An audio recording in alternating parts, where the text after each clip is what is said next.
The 30-year fall. How Britain lost financial supremacy and why it matters today. In 1914, if you wanted to conduct international business anywhere in the world, you needed British pounds. The pound sterling was the undisputed king of global finance. Britain controlled 65% of the world's foreign exchange reserves. The City of London was the center of international banking. British merchant banks financed trade from Buenos Aires to Bombay. The pound was as dominant then as the dollar is today, perhaps more so. By 1944, at the Bretton Woods Conference, that dominance was gone. The British delegation, led by John Maynard Keynes, fought desperately to preserve some role for the pound. They failed. The Americans, led by Harry Dexter White, dictated the terms. The dollar became the world's reserve currency. Britain was reduced to begging for American loans.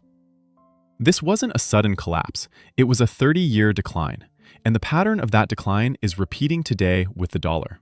Because the mechanisms that destroyed British financial supremacy are identical to the mechanisms now undermining American financial power. If you understand what happened between 1914 and 1944, you understand what's happening right now. Let me show you the 5 critical moments that transferred financial power from London to New York. The decisions Britain made, the mistakes that accelerated decline, and why each of these moments has a direct parallel in America's current trajectory. Moment 1. August 1914. The fatal decision to weaponize finance. When World War I began in August 1914, Britain had a choice. It could maintain the separation between war and finance that had existed for centuries, or it could weaponize the pound and the City of London against Germany. Britain chose weaponization. The Trading with the Enemy Act of 1914 allowed Britain to freeze German assets worldwide. German-owned businesses in London were seized. German bank accounts were frozen. German bonds became worthless overnight. This was unprecedented. Even during the Napoleonic Wars, British and French banks had honored each other's financial obligations. War was war. Finance was finance. The two were separate. Britain broke this rule because it seemed to offer decisive advantage. Germany was economically isolated. Its companies couldn't access London markets. Its trade finance dried up. Britain thought this would shorten the war. But neutral countries watched this and drew a different conclusion. If Britain could freeze German assets during a war Britain chose to enter, Britain could freeze anyone's assets during any conflict Britain deemed important. Your money in London wasn't safe unless Britain approved of your government's foreign policy. This was the first crack in British financial supremacy, a crack that would widen over the next 30 years. The parallel to today is obvious. When the United States froze Russian central bank reserves in 2022, it did exactly what Britain did in 1914. It broke the implicit rule that finance and geopolitics are separate. It told every country holding dollar reserves, your assets are only safe if America approves of your political choices.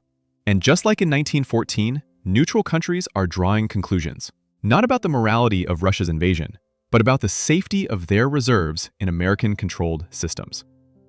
Moment 2, 1915 to 1918, the rise of New York. Before World War I, if you were a South American government needing to borrow money, you went to London. If you were a Chinese merchant needing trade finance, you went to London. If you were anyone, anywhere, doing international business, you went through London. But during the war, Britain couldn't lend. It was borrowing massively itself, mainly from the United States. Britain went from the world's largest creditor to a major debtor in 4 years. By 1918, Britain owed the United States $4.7 billion, an enormous sum at the time. Meanwhile, American banks were filling the gap. JP Morgan organized war loans to Britain and France. American banks financed Latin American trade that British banks could no longer support.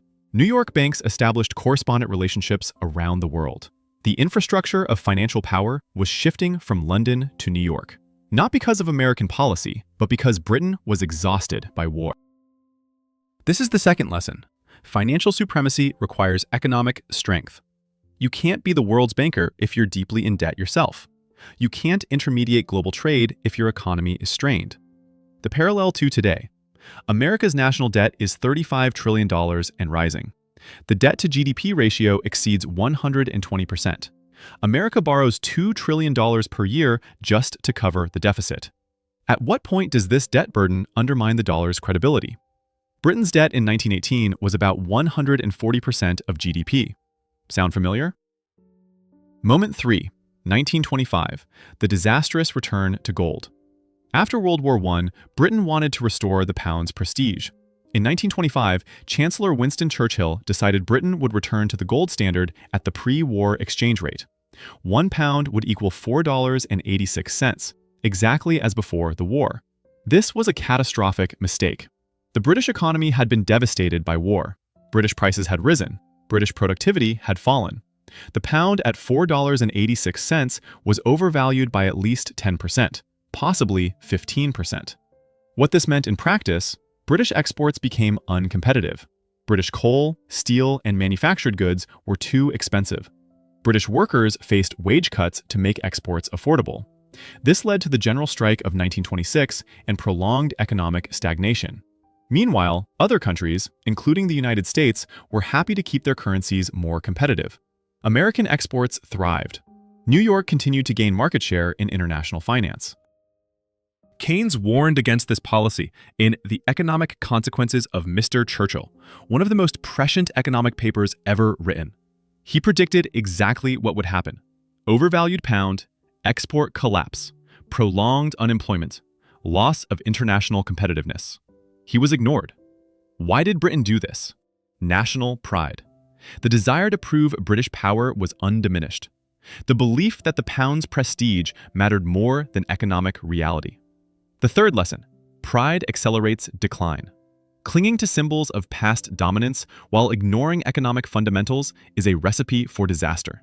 The parallel to today: America insists on the dollar's dominance while running massive deficits, accumulating debt, and allowing infrastructure to decay. The dollar remains strong, not because the American economy is strong, but because there's no alternative. Yet. This is the same logic that Britain used in 1925. It didn't end well. Moment 4, 1931, the collapse. In September 1931, Britain abandoned the gold standard. The pound, which had been fixed at $4.86, immediately fell to $3.50. It kept falling, eventually reaching below $3.30. This wasn't a policy choice, it was a forced capitulation. Britain had run out of gold reserves, defending the overvalued pound. A run on the pound by international investors forced the devaluation. The abandonment of gold in 1931 destroyed the pound's credibility as the world's reserve currency. If Britain couldn't maintain gold convertibility, how could anyone trust the pound's value? Countries holding pound reserves suffered massive losses. India, Argentina, Australia, and other countries with pound-denominated reserves saw their wealth evaporate. They learned a harsh lesson. Concentrating reserves in one currency is dangerous. After 1931, countries began diversifying. They held more gold, they held more dollars, they held less sterling. The pound never recovered its dominant position. The fourth lesson: once trust is broken, it's nearly impossible to restore. Monetary credibility is built over decades and destroyed in days. The parallel to today: the dollar hasn't collapsed yet, but trust is eroding. When the US freezes reserves, when it weaponizes SWIFT, when it runs unlimited deficits, it's spending credibility built over 80 years. That credibility isn't infinite. Moment 5, 1944, Bretton Woods and the final transfer. By 1944, the outcome was inevitable. The British delegation arrived at Bretton Woods, hoping to establish a multipolar currency system with significant roles for both pound and dollar. The Americans had different plans. Harry Dexter White, representing the United States, dictated terms. The dollar would be convertible to gold at $35 per ounce. Other currencies would peg to the dollar. The International Monetary Fund and World Bank would be headquartered in Washington, not London. The dollar was the new foundation of global finance. Keynes, representing Britain, fought for his alternative plan, an international clearing union with a neutral reserve asset he called Bancor. It would have created a more balanced system, less dependent on any single national currency. The Americans rejected it. Britain was too weak to insist. This was the formal acknowledgement of what had already happened. Financial power had moved from London to New York. The pound was reduced to a regional currency. The dollar was the new global standard. The fifth lesson: the transition is complete long before it's formalized. By 1944, New York had already overtaken London as the world's financial center. Bretton Woods just made it official. The parallel to today: the dollar's decline won't be announced at a conference. It won't happen overnight. It's happening now, gradually, as countries diversify reserves, build alternative payment systems, and reduce dollar dependence. When it becomes official, the transition will already be complete. The 30-year pattern and what it tells us about today. From 1914 to 1944, British financial supremacy collapsed. This happened despite Britain winning both world wars. It happened despite the pound being backed by the world's largest empire. It happened despite London's head start as the world's financial center. It happened because Britain made 5 critical mistakes. 1. Weaponizing finance, 1914. 2. Exhausting itself with war debt, 1915 to 1918. 3. Choosing prestige over economic reality, 1925. 4. Losing credibility through forced devaluation, 1931. 5. Lacking the economic strength to resist American terms, 1944. Now compare this to America's current trajectory. 1. Weaponizing the dollar and SWIFT, 2001 to 2022. 2. Accumulating $35 trillion in debt. 3. Insisting on dollar dominance despite structural weaknesses. 4. Not yet forced to devalue, but credibility eroding. 5. Not yet facing a Bretton Woods moment, but China is preparing. The pattern is repeating, but faster. Britain had 30 years from weaponization to replacement. The US weaponized SWIFT in 2022. If the pattern holds, the dollar loses reserve status by 2052. But technology accelerates everything. China's digital yuan, CIPS payment system, and Belt and Road infrastructure are developing far faster than American alternatives developed in the 1920s and 1930s. The timeline might be 20 years, not 30. What Britain should have done differently. Hindsight is perfect, but the lessons are clear. Britain should have: 1. Maintain the separation between finance and geopolitics. 2.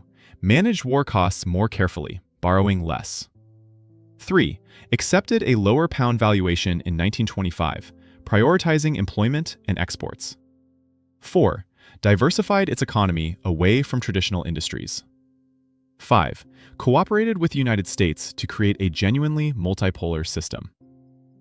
Would these changes have preserved British financial supremacy? Probably not entirely. American economic strength was overwhelming by 1944. But they would have managed the decline better, preserved more influence, and avoided the catastrophic errors that made the collapse worse than necessary. What America should learn from this? The United States is not doomed to repeat Britain's exact trajectory, but it's making similar mistakes. The weaponization of finance, the accumulation of debt, the insistence on dominance despite eroding fundamentals. These are all familiar patterns. If America wants to preserve significant financial influence into the 22nd century, it needs to: 1. Use financial weapons sparingly, only in extreme circumstances. 2. Address the debt and deficit crisis before it forces a crisis. 3. Accept a multipolar currency system rather than fighting it. 4. Invest in infrastructure, education, and productivity. 5. Compete on economic merit, not financial coercion. This doesn't mean America retains sole dominance. That's over, just as British dominance was over by 1920, even though it wasn't formalized until 1944. But it means managing the transition gracefully rather than catastrophically. The historical constant: pride before the fall. The deepest lesson from Britain's experience is about national psychology. Britain's leaders couldn't accept that British supremacy was ending. Churchill's return to gold at the pre-war rate was an act of denial. Britain after World War I was not Britain before it. But admitting this was psychologically impossible for British elites. American elites face the same psychological barrier today, admitting that dollar dominance is ending, that American supremacy is declining, that China is rising, These are difficult truths. Denial is easier, but denial makes the transition worse. Britain's denial in 1925 led to the catastrophe of 1931. America's denial today will lead to its own catastrophe, probably sometime in the 2030s or 2040s. The question isn't whether the transition happens. The question is whether it's managed competently or bungled disastrously. History's verdict on Britain is mixed. Britain preserved democracy, defeated fascism, maintained the rule of law. But Britain also mismanaged its economic decline, impoverished its population through policy mistakes, and clung to symbols of power while losing its substance. Will America's transition be managed better? The next 20 years will tell us, but the pattern from 1914 to 1944 is a warning written in historical evidence. Financial supremacy ends the same way it's always ended, gradually, then suddenly, accelerated by pride and policy mistakes.